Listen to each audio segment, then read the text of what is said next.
Hey everyone, just another reminder that if you're out and about, don't forget to wash your hands thoroughly. Count to 20 seconds or think of your favorite song.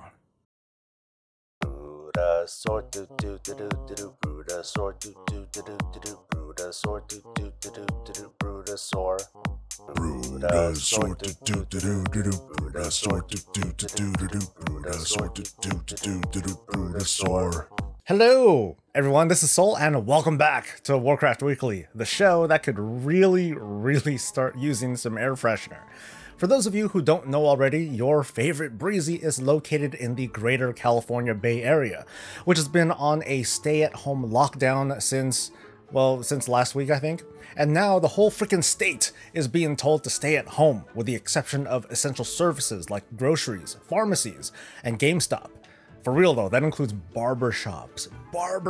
So that means for the next few weeks, you're going to see this eventually take control of my body functions, or even worse, I may cut my own hair. Ugh. In all seriousness though, I am grateful to those of you who have continued to support me and Bob and the channel so I can keep giving my take on the latest WoW developments. A huge thanks to newcomers P-Tech, Michael, and Jeremiah. With your help, maybe I can buy some hand sanitizer by that one shady fellow over there that lives down the street. My wares are legit. It's only $75 a bottle. In a very recent post, Blizzard announced a 100% bonus XP month starting right now. With many of us stuck at home and with there also being other game release launches, Blizzard thought it best to screw them over with this bonus XP gift. And some slightly uplifting news, despite what ought to be Blizzard having one arm tied around its back, they are still managing to put out encrypted alpha builds. I mean, never mind that it's still not public, it's just reassuring to see that work on WoW Shadowlands has not been suspended.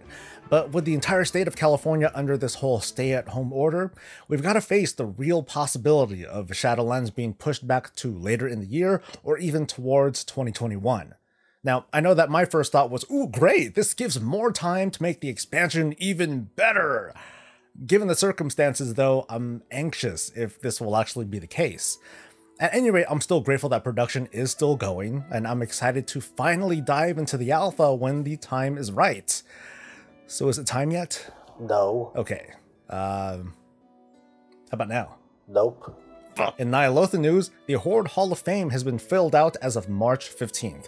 Meanwhile, the Alliance Hall of Fame has fewer than 30 guilds with a mythic kill. I'm sure many of you saw this coming a mile away, but I wanted to at least wait until the end of the expansion to see if the faction imbalance among top raiders would change at all. And it hasn't. On average, the Alliance takes about a month longer than the Horde to fill out their Hall of Fame. That's after buffs and everything. And this is with the exception of Crucible of Storms, which the Alliance never managed to fill out. This latest experiment in trying to softly nudge top-end players to play as Alliance races for the sake of a Hall of Fame spot proved to be ineffective.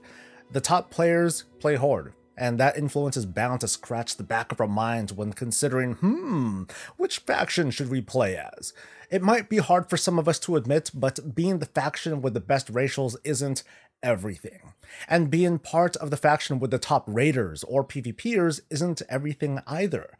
Not everyone has that same competitive mindset, and I see Bob just staring at me with this seething, silent disagreement. The point is that the way I'm seeing it now, there is no fix. I think we'll just have to live with the fact that the Horde isn't entirely the faction with better players, but it is the faction with the greater population of competitive players. There's kind of a distinction there. The separate leaderboard was meant to acknowledge the top guilds from each faction, but it didn't succeed at getting Horde guilds to consider switching. In fact, it was quite the opposite. There is the question of what can be done, but the more important question is, should anything be done? Like removing racials outright, or more of those whack-ass war mode buffs for the other faction. Just don't do that. I would like to hear your thoughts, but I'm not sure if Blizzard should keep trying to tilt the scales. And I don't think the story is ready for entirely removing the faction divide, at least not yet. I'm going to revisit this subject in a video next week, so stay tuned. This week, a few big hotfixes redefined the tone of patch 8.3 into something that's a bit more palatable for those of us with alts. And if the forums and Twitter are any indicator, literally everyone has 5+ alts who need Blood of the Enemy and Condensed Life Force, otherwise their characters lose 99% of their DPS and they can't complete any content whatsoever. But hey look, at least somebody can complete 5 chest visions on a 433 something Death Knight with whack-ass essences, but that's beside the point. The majority of the player base does not want to be challenged, they just want to win. Okay, yeah, that's a great TED Talk. Now, let's summarize the changes. The main chest from Horrific Visions is now guaranteed to drop a piece of corrupted gear, meaning that in a given week, a character capable of clearing a 5 mask vision can complete a 5, then a 4, and then a 3, and they would be able to obtain a piece of 470, 465, and 460 corrupted gear in like less than an hour. That about wraps up the explanation there, and that's pretty sweet. Also this week, characters who need them can now purchase level 3 essences from Mother, as long as they have at least earned them on any character at some point. To buy them, you'll need to complete patch 8.3 content, which includes like Horrific Visions, Assaults, Raids, Mythic Plus, and so on. Essentially, after completing the original requirements to unlock a level 3 essence, the requirements afterwards open up to this currency-based purchase. There is still effort that you have to put in on your other characters, so this is not a free account-wide unlock, but the effort is trivial compared to last week, that's a fact. The implementation of this change is what you would call flawed, maybe. Personally, I think it's because this was applied as a hotfix and not a full-on patch that required an extended maintenance, which it would probably be more feasible if, you know, everyone involved could be on site, but, you know, excuses. There's a statement that Blizzard sent out informing players that to get this change to work properly, they need to first log on to a character with any rank 3 essence, and then switch to another character, specifically one who has also unlocked any rank 3 essence. It's kind of confusing, but well, this led to a good bit of chaos as players logged in after the reset, hoping to get a mythic cache full of currency. They immediately beelined over there, opened it up, and guess what? Nothing. No echoes of ny'alotha.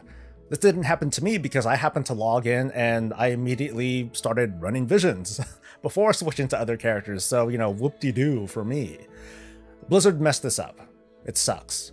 And it also sucks that you won't be able to just GM ticket that currency back. So the team deserves a kind of side-eye for that one, but for some it's apparently worse than a literal global pandemic.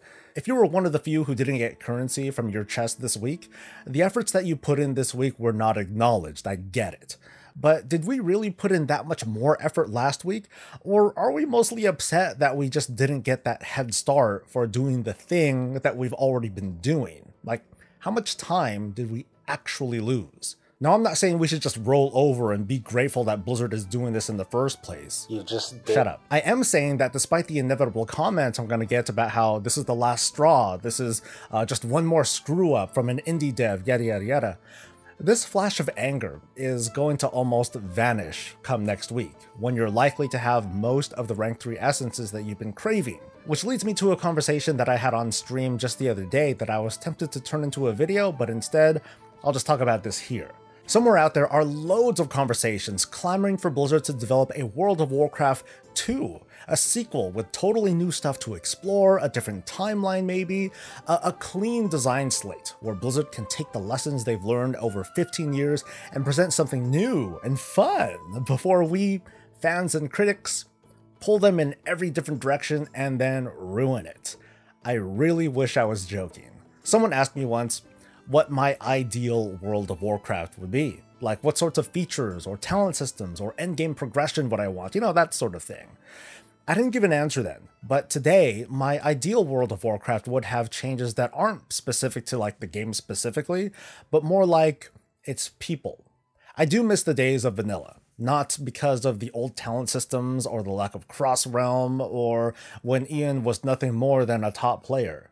I miss the days when we were all just dumb, when secrets and tricks were tucked away in some obscure forum, when the community wasn't very organized at all. We were just stuck in this haze of wonder and discovery.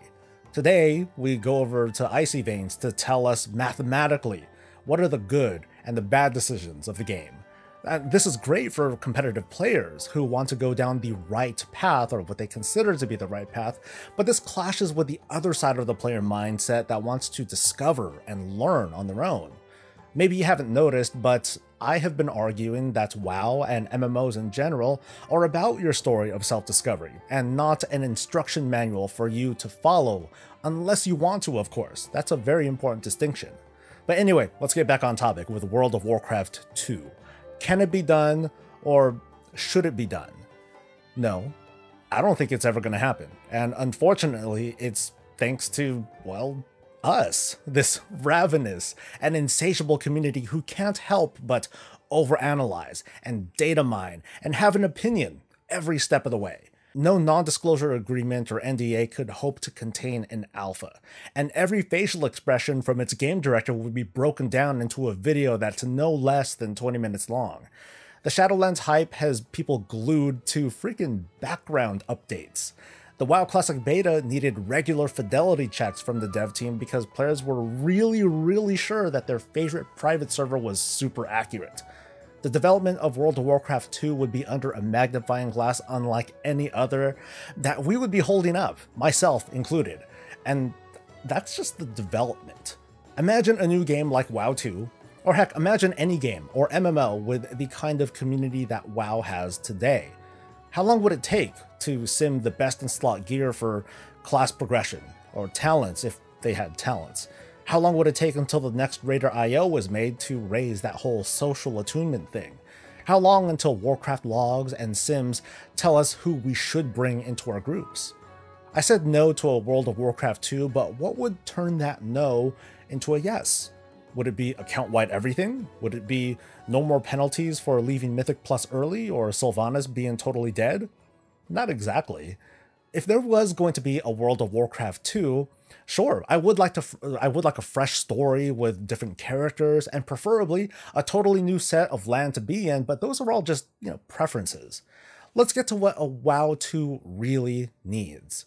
We'll need to take this extremely efficient community, and in so few words, stupefy it. I'm gonna just run down some bullet points and then let you, viewer on the toilet, think it over, and make sure to clean that toilet when you're done. Don't have a cross-realm outdoor world. Alright? It's cool to have cross-realm for instances and raids, yeah, definitely. And we could have cross-realm groups for no more than 5 people, sure. But on a normal day, I prefer to, log in and see familiar faces and guild tags out in town or around the world.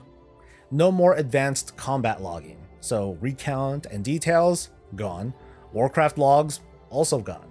We'd also have no more data mining. That means either encrypting the client or enforcing takedowns on sites like Wowhead that data mine unreleased content. But of course, in exchange, I would want a big increase in developer blogs and updates to inform us of how things are coming along. Just get us involved in different ways. My ideal WoW 2 would also kill these antisocial programs like Raider IO and the practice of pulling data from the armory. And I would add some sort of positive reinforcement for pugs via a commendation system like in other MMOs. And that's just the start. Of course, those are all opinions, but what would you want in a WoW 2? I would love to hear your thoughts, and let's just wrap things up. So it looks like Planet Earth is definitely in it for the long haul. Everything's really up in the air, from the Shadowlands release to BlizzCon to, well, a lot of our livelihoods, to be honest. No matter how you feel about the World of Warcraft today, or if you agree or disagree with me, or if you're pissed that Bob is taking more of a backseat lately, backseat. I wish you all the very best as we try to get through this. This is affecting all of us, but at least we have plenty of games to play, visions to run, and now apparently a bunch of characters that we can level. So let's get out of here, but tune in next week when I talk about faction balance and how to maybe do something about that. So subscribe to stay on top of that and all other things Warcraft. Don't forget to hit that like button too, and yeah, that's going to be it for me. I'll see you soon. Until then, stay safe, stay healthy, and stay breezy.